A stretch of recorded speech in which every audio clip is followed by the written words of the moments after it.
എനിക്ക് വളരെ അപമാനമുണ്ട്. ഞാൻ ആരോടും പറയാറില്ല. ഞാൻ ഇലക്ട്രിസിറ്റി ബോർഡിൽ നിന്നും റിട്ടയർ ചെയ്ത ഒരു ഉദ്യോഗസ്ഥനാണെന്ന്. സത്യത്തിൽ എനിക്ക് അപമാനമാണ്. കാരണം കേരളത്തിലെ 3.5 കോടി ജനങ്ങളിൽ ഇലക്ട്രിസിറ്റി ബോർഡിനെ കുറിച്ച് മോശമായി സംസാരിക്കാത്ത ഒരു കുടുംബത്തെയും ഞാൻ കണ്ടിട്ടില്ല, ഒരാളെയും ഞാൻ കണ്ടിട്ടില്ല. നമസ്കാരം. കഴിഞ്ഞ ദിവസം മുക്കത്ത് ഒരു KSEBിന്റെ ഒരു കണക്ഷൻ, ഒരു വീട്ടിലെ അബ്ദുൾ റസാഖ് എന്ന ഒരു വയോവൃദ്ധന്റെ വീട്ടിലെ കണക്ഷൻ കട്ട് ചെയ്തതുമായിട്ട് ബന്ധപ്പെട്ടുള്ള വിവാദം നമുക്കറിയാമല്ലോ. അത് സംബന്ധിച്ച് അവിടുത്തെ വിവാദങ്ങൾ മറ്റു പല തലങ്ങളിലേക്കും പോയിക്കൊണ്ടിരിക്കുകയാണ്. അതൊന്നും ഇവിടെ ചർച്ച ചെയ്യുന്നില്ല. ഇവിടെ പ്രധാനമായും 1-2 കാര്യങ്ങൾ പറയാനുള്ളത്, KSEB എന്ന കമ്പനി ഇവിടുത്തെ സാധാരണക്കാരായ കസ്റ്റമർ, സാധാരണക്കാരെന്നല്ല മുഴുവൻ കസ്റ്റമർമാരോടും എങ്ങനെയാണ് പെരുമാറിക്കൊണ്ടിരിക്കുന്നത്.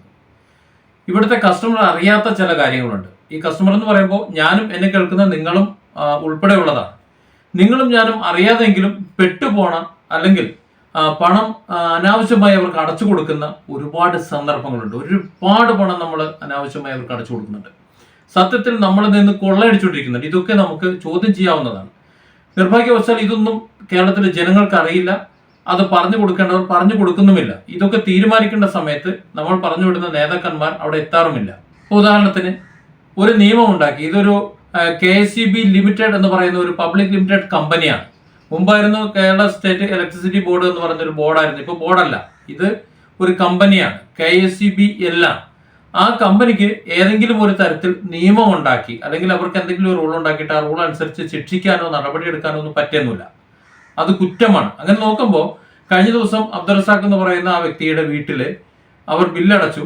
ബില്ല് അടച്ചതിന് ശേഷം പിന്നീട് അവരുടെ മകൻ എന്തോ അവിടെ ചെന്ന് എന്തോ അതിക്രമം കാണിച്ചു എന്ന് പറഞ്ഞുകൊണ്ടൊരു കണക്ഷൻ കട്ട് ചെയ്തത്. ആ കട്ട് ചെയ്തത് പൂർണ്ണമായും നിയമവിരുദ്ധമാണ്. അത് നിയമവിരുദ്ധമാണ് എന്ന് അറിയാവുന്നത് കൊണ്ട് തന്നെയാണ് അവർ എന്തെങ്കിലുമൊക്കെ കുറെ ഒപ്പിട്ട് വാങ്ങിയിട്ട് കണക്ഷൻ കൊടുക്കാം, തൽക്കാലം തടിയൂരാം, അവർ നിയമ നടപടിയിലേക്ക് പോകാതിരിക്കട്ടെ എന്നൊക്കെ കരുതിയിട്ട് കുറെ നാടകം കളിച്ചത്. പക്ഷെ ഇത് വ്യക്തമായി അറിയാവുന്ന അവർ യാതൊന്നും തന്നെ ഒപ്പിട്ട് കൊടുക്കുകയോ മറ്റൊന്നും ചെയ്തില്ല. പിന്നെ യാതൊരു ഉപാധിയും ഇല്ലാതെ KSEB കീഴടങ്ങുകയാണ് ചെയ്തത്. അതുപോലെ തന്നെ ഈ അനാവശ്യമായിട്ട് അനധികൃതമായിട്ട് നമ്മളിൽ നിന്ന് വാങ്ങിക്കൊണ്ടിരിക്കുന്ന പണം, ഇത്തരത്തിൽ KSEBയെ കുറിച്ച് പരാതി കൊടുത്തുകൊണ്ട് അവരിൽ നിന്ന് ജനങ്ങൾക്ക് നഷ്ടപരിഹാരം ഈടാക്കേണ്ട ഒരുപാട് സന്ദർഭങ്ങളുണ്ട്. അതുപോലെ ജനങ്ങളിൽ നിന്ന് അനാവശ്യമായി പണം വാങ്ങിക്കൊണ്ടിരിക്കുന്ന സന്ദർഭം ഇപ്പോഴുമുണ്ട്. ഇത് രണ്ടും പരാതിപ്പെടാൻ കേരളത്തിലെ 3.5 കോടി ജനങ്ങളിൽ ആരും ഒരാൾ പോലും ഇതുവരെ ഉണ്ടായിട്ടില്ല എന്നുള്ളതാണ് വസ്തുത. ഇതാണ് എൻ്റെ ഒരു സ്ഥിതി എന്ന് പറയുന്നത്. അപ്പോൾ ഇതിനെക്കുറിച്ച് ജനങ്ങളെ ബോധവൽക്കരിക്കേണ്ടത് ഡിഫറെന്റ് ആംഗിൾസിന്റെ ഒരു ഉത്തരവാദിത്തമാണ് എന്ന് തോന്നുന്നു. അതുകൊണ്ട് KSEBയിലെ ഒരു മുതിർന്ന ഉദ്യോഗസ്ഥനുമായി സംസാരിച്ചു. അദ്ദേഹം ഇപ്പോൾ റിട്ടയർഡ് ആയിട്ടുണ്ട്. അദ്ദേഹത്തിന്റെ പേര് വെളിപ്പെടുത്താൻ തൽക്കാലം പ്രയാസമുണ്ട്. അതുകൊണ്ട് തന്നെ അദ്ദേഹത്തിന് പറയാനുള്ള കുറെ കാര്യങ്ങളുണ്ട്, ഞെട്ടിക്കുന്ന കുറെ കാര്യങ്ങൾ. ഈ KSEB ലിമിറ്റഡ് എന്ന് പറയുന്ന ഈ കമ്പനിയിൽ എന്തൊക്കെയാണ് നടക്കുന്നത്, എങ്ങനെയാണ് നമ്മളിൽ നിന്ന് പണം അനാവശ്യമായി പിരിച്ചെടുക്കുന്നത്, എന്തൊക്കെയാണ് നമ്മൾ ചെയ്യേണ്ടത് എന്നതിനെയൊക്കെ കുറിച്ച് കുറച്ച് കാര്യങ്ങൾ അദ്ദേഹം വളരെ വിശദമായി തന്നെ സംസാരിക്കുന്നുണ്ട്. ഈ വീഡിയോ സ്കിപ്പ് ചെയ്യാതെ മുഴുവനായി കാണുക. കാരണം ഇത് നമ്മൾ ഓരോരുത്തരും മനസ്സിലാക്കിയിരിക്കേണ്ടതാണ്. നമുക്ക് ആരും പറഞ്ഞു തരാത്തതാണ്. എന്റെയും നിങ്ങളുടെയും പ്രശ്നമാണ്. ഇത് സംബന്ധിച്ചിട്ട് കൂടുതൽ വിശദീകരണം ആവശ്യമുണ്ടെന്നുണ്ടെങ്കിൽ മറ്റു വീഡിയോകൾ തുടർന്നും വരും. അദ്ദേഹം വളരെ വിശദമായി തന്നെ നമ്മുടെ കാര്യങ്ങൾ പറഞ്ഞു തരും. വളരെ വ്യക്തമായി മനസ്സിലാക്കി പ്രതികരിക്കുക. നിങ്ങളുടെ അഭിപ്രായം കമന്റായി താഴെ രേഖപ്പെടുത്തുക. ഒപ്പം ഈ ചാനൽ സബ്സ്ക്രൈബ് ചെയ്യുകയും മറ്റുള്ളവർക്ക് ഷെയർ ചെയ്ത് കൊടുക്കുകയും ചെയ്യാം. ഞാൻ പ്രധാനമായിട്ടും പറയാൻ ഉദ്ദേശിച്ചത് KSEBയുടെ ഈ പ്രവർത്തനവുമായി ബന്ധപ്പെട്ടും പബ്ലിക്കുമായി ബന്ധപ്പെട്ട് അവർ നടത്തുന്ന ചില കാര്യങ്ങളും. അതില് ഒന്ന് എന്ന് പറയുന്നത്, കേരളത്തില് ഈ ഇലക്ട്രിസിറ്റി വിതരണം ഒരു ഡിപ്പാർട്ട്മെന്റ് ആയിരുന്നു. പിന്നീട് അത് ബോർഡായിട്ട് മാറി, കേരള സ്റ്റേറ്റ് ഇലക്ട്രിസിറ്റി ബോർഡായിട്ട് മാറി.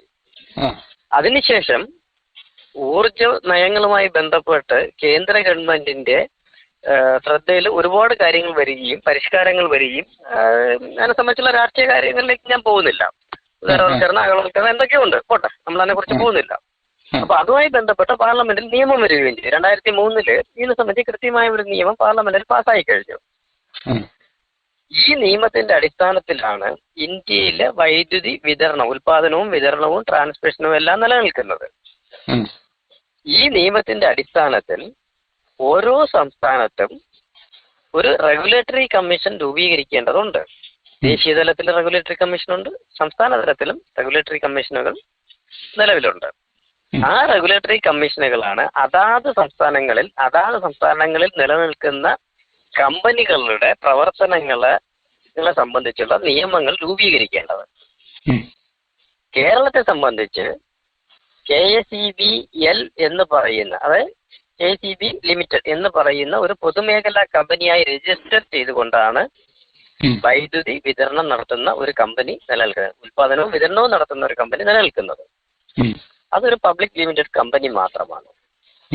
അങ്ങനെ ഒരു പബ്ലിക് ലിമിറ്റഡ് കമ്പനിക്ക് സ്വന്തം നിലയിൽ ഏതെങ്കിലും തരത്തിലൊരു നിയമം ഉണ്ടാക്കാനോ, നിയമത്തെ കുറിച്ചിട്ട് ഉണ്ടാക്കണമെന്ന് സ്വന്തം നിലയിൽ ചിന്തിക്കാനോ, ഇല്ലെങ്കിൽ ഇല്ലാത്ത ഒരു നിയമത്തിന്റെ അടിസ്ഥാനത്തിൽ പ്രവർത്തിക്കാനോ കഴിയില്ല. ഇവിടെ ഇപ്പോ സംഭവിച്ചുകൊണ്ടിരിക്കുന്നത്, ഞാൻ തൊട്ടു മുന്നേ പറഞ്ഞതുപോലെ, കേരള സ്റ്റേറ്റ് ഇലക്ട്രിസിറ്റി ബോർഡ് എന്ന് പറയുന്ന ആ കൺസെപ്റ്റിന്റെ അടിസ്ഥാനത്തിൽ നിലനിന്നിരുന്ന ഒരു സംസ്ഥാനത്ത് അതിന്റെ ഒരു ഗുഡ് വിൽ ഉണ്ടായിരുന്നു. ആ ഗുഡ് വിൽ ഈ കമ്പനിയുടെ ഉദ്യോഗസ്ഥന്മാർ ജനങ്ങളുടെ പുറത്ത് ആവശ്യമില്ലാതെ ഉപയോഗിക്കുകയാണ്. അതിന്റെ അടിസ്ഥാനത്തിൽ ഓരോരുത്തരെയും ഞാൻ വലുതാണെന്നും നീ എന്നെ ആശ്രയിച്ച് ജീവിക്കുന്നവനാണെന്നും ഒരു തോന്നലുണ്ടാക്കിക്കൊണ്ട് ഓരോരുത്തരുടെ പുറത്തും അധീശത്വം സ്ഥാപിക്കാനുള്ള ഒരു ശ്രമം നടത്തുകയാണ്. എനിക്ക് വളരെ അപമാനമുണ്ട്. ഞാൻ ആരോടും പറയാറില്ല, ഞാൻ ഇലക്ട്രിസിറ്റി ബോർഡിൽ നിന്നും റിട്ടയർ ചെയ്ത ഒരു ഉദ്യോഗസ്ഥനാണെന്ന്. സത്യത്തിൽ എനിക്ക് അപമാനമാണ്. കാരണം കേരളത്തിലെ 3.5 കോടി ജനങ്ങളിൽ ഇലക്ട്രിസിറ്റി ബോർഡിനെ കുറിച്ച് മോശമായി സംസാരിക്കാത്ത ഒരു കുടുംബത്തെയും ഞാൻ കണ്ടിട്ടില്ല, ഒരാളെയും ഞാൻ കണ്ടിട്ടില്ല.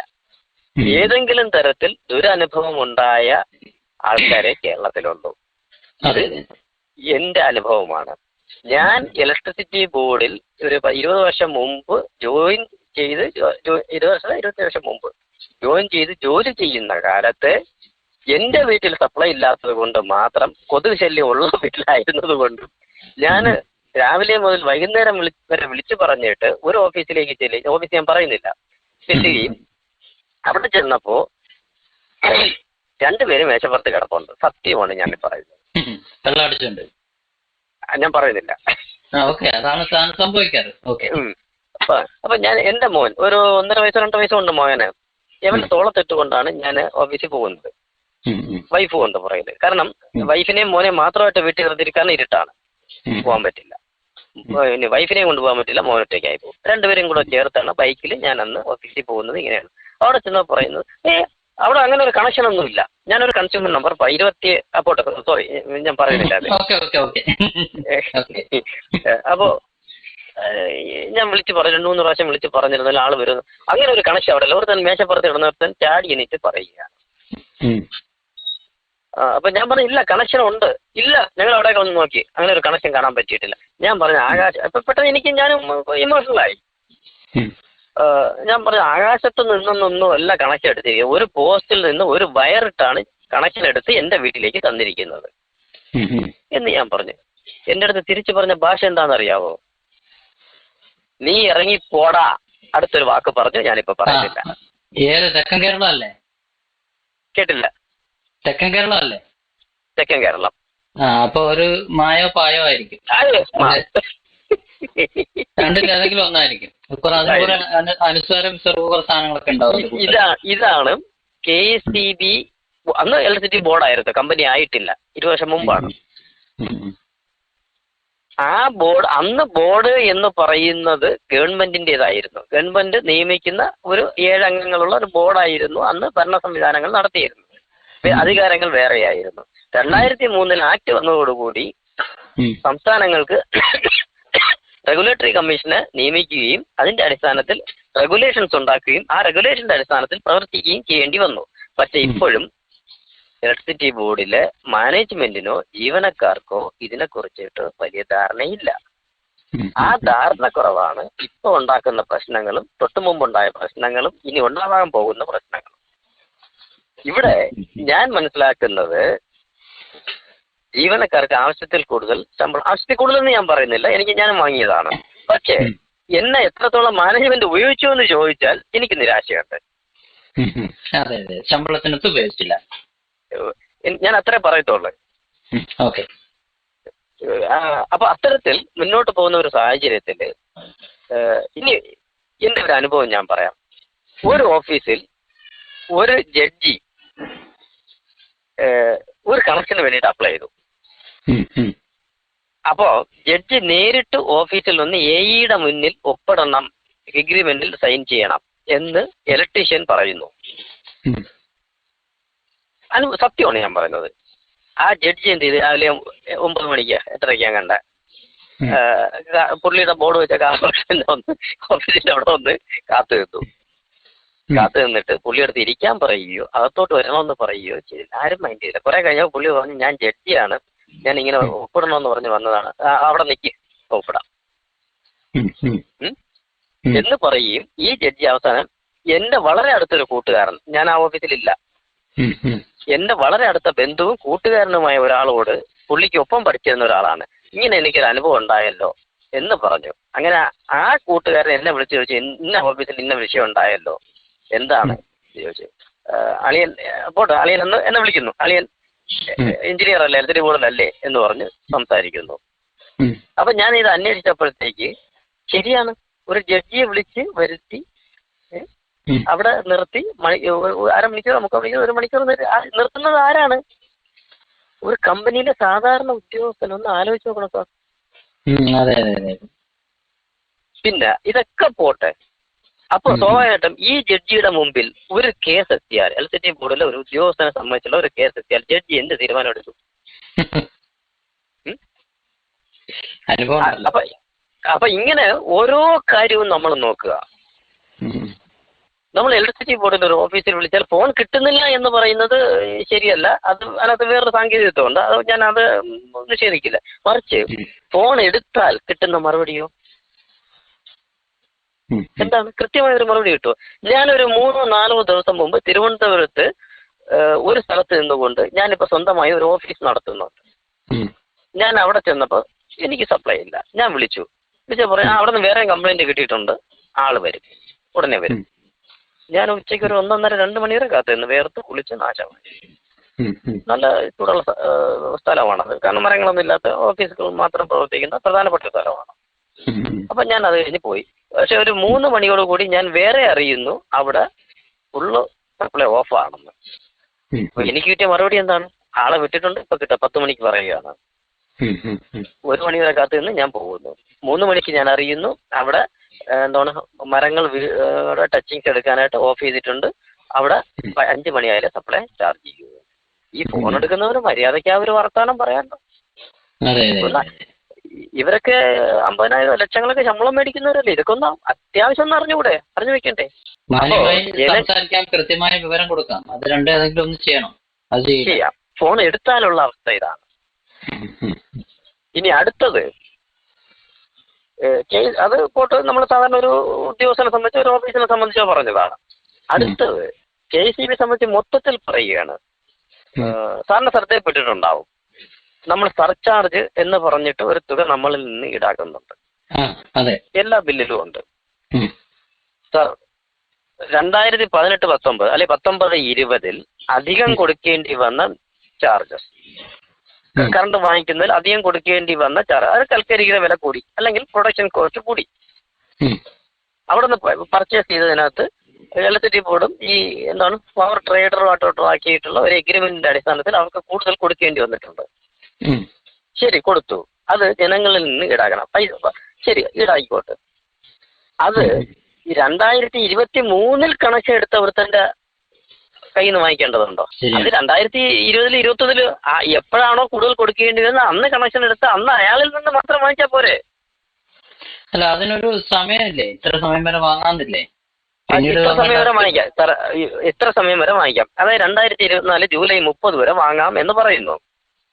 പക്ഷെ 2023 ഒക്ടോബറിൽ കണക്ഷൻ എടുത്ത ഒരാളിൽ നിന്ന് വാങ്ങേണ്ടതുണ്ടോ? കാരണം ഈ സർചാർജ് കൂടുതലായിട്ട് KEB കൊടുക്കേണ്ടി വന്നത് എപ്പോഴാണ്? 2018-ലോ 19-ലോ ആണ്. അത് 2023 കണക്ഷൻ എടുത്ത ഒരാൾക്ക് ഇതുമായിട്ട് എന്തെങ്കിലും ബന്ധമുണ്ടോ? ഇല്ല. പക്ഷെ എല്ലാവരും വാങ്ങിക്കുന്നില്ലേ? സർചാർജ് അത് മാത്രമല്ല, പിന്നെ എന്തൊക്കെയോ 2-3 സർചാർജ് വേറുണ്ട്. യെസ്, അങ്ങനെ ഓരോ കാര്യത്തിലും വാങ്ങിക്കുന്നുണ്ട്. ഇതൊന്നിനും കൃത്യമായ നിയമ സാധുതയില്ല. അതിനെ സംബന്ധിച്ച് ഒരു അനാലിസിസ് ഇല്ല. അതെ. നമ്മളൊരു KCB ഓഫീസിൽ പോയി ചോദിച്ചാൽ ഞങ്ങളുടെ പ്രോഗ്രാം ചെയ്തു വെച്ചിരിക്കുന്നത് ഇങ്ങനെയാണ്, ഞങ്ങൾക്ക് കമ്പ്യൂട്ടറിൽ തരുന്ന വിവരങ്ങളാണ്, ഞങ്ങൾക്ക് അതേ ചെയ്യാൻ പറ്റൂ. അതെ അതെ അതെ. ഇനി ഈ കമ്പ്യൂട്ടറിൽ കൊടുത്തിരിക്കുന്ന വിവരങ്ങൾ ശരിയല്ല എന്ന് പറഞ്ഞിട്ട് നമ്മൾ ഇതിന്റെ ഏറ്റവും ഉന്നതനായിട്ടുള്ള ചീഫ് എഞ്ചിനീയർ ആയിരിക്കുമല്ലോ, അല്ലെങ്കിൽ ടെക് മെമ്പർ ആയിരിക്കുമല്ലോ, ഒരു കമ്പനിയുടെ ഡയറക്ട് ബോർഡ് മെമ്പർ ആയിരിക്കും. അത്തരം ഒരാളെ സമീപിച്ചാലോ, ഒരു കാര്യം ചെയ്യും, റിപ്പോർട്ട് തയ്യാറാക്കിയിട്ട് എനിക്കും ഇന്ന ആൾക്കാർക്കും തയ്യാറാക്കിത്താ, ഞങ്ങൾ നോക്കട്ടെ. ശ്രദ്ധയപ്പെടുത്തിയാൽ പോലും സ്റ്റഡി ചെയ്യാനോ മനസ്സിലാക്കാനോ കഴിവില്ല. സത്യത്തിൽ ഞാൻ പറയുന്നു, കഴിവില്ല. ഇതില് ഇനി അടുത്തത് ഞാൻ പറയുന്നത് ഒരു 2-3 ആഴ്ച ആവത്തുള്ളൂ. ഇലക്ട്രിസിറ്റി ബോർഡിന്റെ തന്നെ ഒരു പഴയ CMD ആയിരുന്ന ഡോക്ടർ അശോക് കുമാർ, അദ്ദേഹത്തിന്റെ ഒരു സെമിനാർ ഒരു പ്രസന്റേഷൻ ഞാൻ പങ്കെടുത്തിരുന്നു. അദ്ദേഹം അവിടെ വെച്ച് പറഞ്ഞത് ഇലക്ട്രിസിറ്റി ബോർഡ് എന്ന് പറയാൻ പാടില്ല, KCBL കമ്പനി എന്ന് പറയാൻ KCBL ആണ് കേട്ടോ, ഇലക്ട്രിസിറ്റി ബോർഡല്ല. ബോർഡ് എന്ന് പറയുന്ന സംവിധാനം ഇല്ല. അപ്പൊ KCBL മുന്നോട്ട് പോകണമെങ്കിൽ പ്രൊഫഷണലിസം ആവശ്യമാണ്. പ്രൊഫഷണലിസം കൊണ്ടുവരണമെങ്കിൽ നിലവിലുള്ള KCBLന്റെ ചീഫ് എഞ്ചിനീയറോ അതുമായി ബന്ധപ്പെട്ട അത്തരം പൊസിഷനിലുള്ളവരോ ഡയറക്ട് ബോർഡിലേക്ക് വന്നാൽ പോരാ, കമ്പനി ഡയറക്ട് ബോർഡ് മെമ്പേഴ്സ് ആയാൽ പോരാ, പക്കാ പ്രൊഫഷണൽ പേഴ്സൺസ് വരണം, ക്വാളിഫൈഡ് എക്സ്പീരിയൻസ്ഡ് കോമ്പിറ്റന്റ് പേഴ്സൺസ് വരണം. പുള്ളി പറഞ്ഞു. എന്നിട്ട് പുള്ളി ഇത് പറഞ്ഞു വിളിക്കുന്ന പറഞ്ഞിട്ട് ഇത് ഫേസ്ബുക്ക് ലൈവ് പോകുന്നുണ്ടോ, എനിക്ക് വേറെ കാര്യങ്ങളുണ്ട്, ശരിക്കും ജീവിക്കണം എന്നൊക്കെ പുള്ളി പറയുന്നുമുണ്ട്. അപ്പൊ ആ ഒരു അപ്രോച്ച് നിലവിലില്ല. അതായത് ചീഫ് എഞ്ചിനീയർ എന്ന് പറയുന്നത് AI ആയിട്ട് സർവീസിൽ വരുന്ന ഒരാളാണ്. ഇയാൾ ഒരു ക്വാളിഫൈഡ് പേഴ്സൺ സർവീസിൽ AI ആയിട്ട് വന്നാൽ പ്രൊമോഷൻ കിട്ടി സീനിയർ മോസ്റ്റ് പേഴ്സൺ CE ആവും, റിട്ടയർ ചെയ്യും. അപ്പൊ AI ആയിട്ട് കയറിയതിൽ നിന്ന് കുറച്ച് പോലും പുള്ളി മുന്നോട്ട് പോകുന്നില്ല ടെക്നിക്കലി, അല്ലെങ്കിൽ മാനേജ്മെന്റ് ലെവലില്. അപ്പൊ ഈ മാനേജ്മെന്റ് ലെവലിൽ മുന്നോട്ട് പോകാത്ത ഒരാൾ ഏറ്റവും മേൽത്തട്ടി ഇരിക്കുമ്പോൾ അയാളുടെ കോമ്പിറ്റൻസി കുറഞ്ഞേ വരത്തുള്ളൂ, മാനേജ്മെന്റ് വൈദഗ്ധ്യം കുറഞ്ഞേ വരത്തുള്ളൂ. ആ ഒരു ചേഞ്ചിങ് വേൾഡ്, ആ ഒരു ടെക്നോളജിക്കൽ ചേഞ്ചിങ് വേൾഡ്, അതിനെ കുറിച്ചിട്ട് മനസ്സിലാക്കാൻ ആർക്കും താല്പര്യമില്ല, കഴിവില്ല, അല്ലെങ്കിൽ നമ്മുടെ വ്യവസ്ഥിതി അതിന് അംഗീകരിക്കുന്നില്ല. ഇത്തരം ഒരു സാഹചര്യത്തിലാണ് നമ്മൾ ഈ ഒരു വിഷയത്തെ കാണേണ്ടത്. ഇനി ഞാൻ അടുത്ത് പറയാൻ പോകുന്നത്, റെഗുലേറ്ററി കമ്മീഷൻ കൃത്യമായി നിയമങ്ങൾ ഉണ്ടാക്കിയിട്ടുണ്ട് എല്ലാ കാര്യങ്ങൾക്കും. അതായത് നമ്മൾ പൈസ അടച്ചെങ്കിൽ കട്ട് ചെയ്യാൻ KCBL എന്ന് പറയുന്ന കമ്പനിക്ക് പൂർണ്ണ അധികാരമുണ്ട്. അതിനെ സംബന്ധിച്ച് കോടതിയിൽ പലരും കേസ് കൊടുക്കുകയും കോടതി അതിനെ സംബന്ധിച്ചുള്ള നിർദ്ദേശങ്ങൾ കൊടുക്കുകയും ചെയ്തിട്ടുണ്ട്. കട്ട് ചെയ്യാൻ കേട്ടോ, നമ്മൾ കട്ട് ചെയ്യാൻ പാടില്ല, അല്ലെങ്കിൽ നമ്മൾ ഇതുവരെ അടച്ചതല്ലേ എന്തിന് കട്ട് ചെയ്തു എന്ന് ചോദിക്കാൻ പാടില്ല. ശരിക്കും പറഞ്ഞാൽ നിയമം അനുസരിച്ച് കട്ട് ചെയ്യാൻ കേട്ടോ, അവർക്ക് അധികാരമുണ്ട്. 1 മണിക്ക് മുന്നേ കട്ട് ചെയ്യണം. അത് കഴിഞ്ഞിട്ട് ഇവർക്ക് പൈസ അടയ്ക്കാനുള്ള സമയം കൊടുക്കണം. പൈസ അടച്ചു കഴിഞ്ഞാൽ അതേ ദിവസം തിരിച്ച് സപ്ലൈ കൊടുക്കണം. ഇനി സപ്ലൈ കൊടുക്കാൻ കഴിഞ്ഞില്ലെങ്കിൽ കൊടുക്കാത്തതിന് കാരണം ബോധ്യപ്പെടുത്തണം. എന്തെങ്കിലും കാരണം ഉണ്ടെങ്കിൽ, അകാരണമായി സപ്ലൈ കൊടുക്കാതിരുന്നാൽ പണിഷബിൾ ആണ്. ഇനി ഏത് തരത്തിലുള്ള പണിഷ്മെന്റ് എന്നുള്ളതും കൃത്യമായി പറഞ്ഞിട്ടുണ്ട്. ഫൈൻ ഉൾപ്പെടെ ഉദ്യോഗസ്ഥന്മാർ, മേധാവി പൈസ ഫൈനായിട്ട് തന്നെ അടയ്ക്കുകയും വേണം. കേരളത്തിൽ ഇതുവരെ ഒരു കൺസ്യൂമർ 3.5 കോടി ജനങ്ങളിൽ 29,000-30,000 KCB ഉദ്യോഗസ്ഥർ പോയിട്ട് ഒരാൾ പോലും ഇതുവരെ പരാതി കൊടുത്തിട്ടില്ല. കാരണം ഇതിനെ സംബന്ധിച്ചുള്ള അവയർനെസ് കുറവാണ്. അവിടെയാണ് ജനങ്ങളുടെ ഭാഗത്ത് നിന്നുകൊണ്ട് നമ്മൾ ചിന്തിക്കേണ്ടത്. ഈ നിയമനങ്ങളെ കുറിച്ചിട്ടും ഇതുമായി ബന്ധപ്പെട്ട പ്രവർത്തനം എന്താണ് നമ്മുടെ പ്രതികരണം എന്ന് ജനങ്ങളിലേക്ക് എത്തിക്കുകയും ചെയ്യുന്നത് പ്രധാനപ്പെട്ട ഉത്തരവാദിത്വം നമുക്കുണ്ട്. കേരളത്തില് വൈദ്യുതി മേഖലയുമായി ബന്ധപ്പെട്ടിട്ടുള്ള കമ്പനിയുടെ പ്രവർത്തനങ്ങളുമായി ബന്ധപ്പെട്ട് അവരാവശ്യപ്പെടുന്ന, അവരുടെ താല്പര്യങ്ങൾക്ക് അനുസരിച്ചിട്ട് ആവശ്യപ്പെടുന്ന എല്ലാ കാര്യങ്ങളെ സംബന്ധിച്ചും റെഗുലേറ്ററി കമ്മീഷനിൽ അപേക്ഷ കൊടുക്കുകയും റെഗുലേറ്ററി കമ്മീഷനാണ് അതിനെ സംബന്ധിച്ച് തീരുമാനം എടുക്കുകയും ചെയ്യേണ്ടുന്നത്. അതിനുള്ള പൂർണ്ണാധികാരം റെഗുലേറ്ററി കമ്മീഷനാണുള്ളത്. റെഗുലേറ്ററി കമ്മീഷൻ തീരുമാനമെടുക്കുകയും അത് ഗസറ്റ് വഴി പബ്ലിഷ് ചെയ്യുകയും ചെയ്യുന്നതോടുകൂടിയാണ് പ്രാബല്യത്തിൽ വരുന്നത്. അപ്പൊ അത്തരത്തിൽ റെഗുലേറ്ററി കമ്മീഷൻ തീരുമാനം എടുക്കുന്നതിന് മുന്നേ പബ്ലിക് ഹിയറിംഗ് നടത്തുന്ന ഒരു പതിവുണ്ട്. അത് പത്രത്തിൽ, പ്രധാനപ്പെട്ട പത്രങ്ങളിൽ പരസ്യം കൊടുക്കുകയും വെബ്സൈറ്റ് വഴി പരസ്യം കൊടുക്കുകയും പബ്ലിക് ഹിയറിംഗ് നടത്തുകയും ചെയ്യുന്നുണ്ട്. പക്ഷെ പബ്ലിക് ഹിയറിംഗിൽ ആരും നേരിട്ട് പങ്കെടുക്കാറില്ല. എസ്പെഷ്യലി പ്രധാനപ്പെട്ട രാഷ്ട്രീയ കക്ഷികളോ, അത് ഭരണപക്ഷമാവട്ടെ പ്രതിപക്ഷമാവട്ടെ, അതല്ലെങ്കിൽ ഇത് രണ്ടിലേക്ക് എത്തപ്പെടാൻ വെമ്പുന്ന മറ്റു പാർട്ടികളാവട്ടെ, ആരും പങ്കെടുക്കാറില്ല. പ്രധാനപ്പെട്ട വ്യക്തികളോ പങ്കെടുക്കാറില്ല. അല്ല, പത്രങ്ങളിൽ പബ്ലിഷ് ചെയ്യുന്നുണ്ട്, വെബ്സൈറ്റിൽ പബ്ലിഷ് ചെയ്യുന്നുണ്ട്, അറിയിക്കാറുണ്ട്. റെഗുലേറ്ററി കമ്മീഷൻ അക്കാര്യത്തിൽ വീഴ്ച വരുത്താറില്ല. അത് എനിക്ക് നേരിട്ട് ബോധ്യമുണ്ട്. പക്ഷെ ആരും പങ്കെടുക്കാറില്ല, ആരും അവെയറല്ല. ഞാൻ അതിനകത്ത് വളരെ രസകരമായി ഞാൻ കണ്ട കാര്യം, കേരളത്തില് ഒരു ദേശീയ പാർട്ടിയുടെ വക്താക്കളായിട്ട് കേരളത്തിൽ നിലനിൽക്കുന്നവർ, ഡൽഹി ഭരിക്കുന്ന മുഖ്യമന്ത്രിയുടെ പാർട്ടിയുടെ വക്താക്കളായിട്ട് കേരളത്തിൽ നിലനിൽക്കുന്നവര് തിരുവനന്തപുരത്ത് വൈദ്യുതി ഭവന്റെ മുമ്പിൽ ചാർജ് വർധനവിനെതിരെ സമരം ചെയ്തു.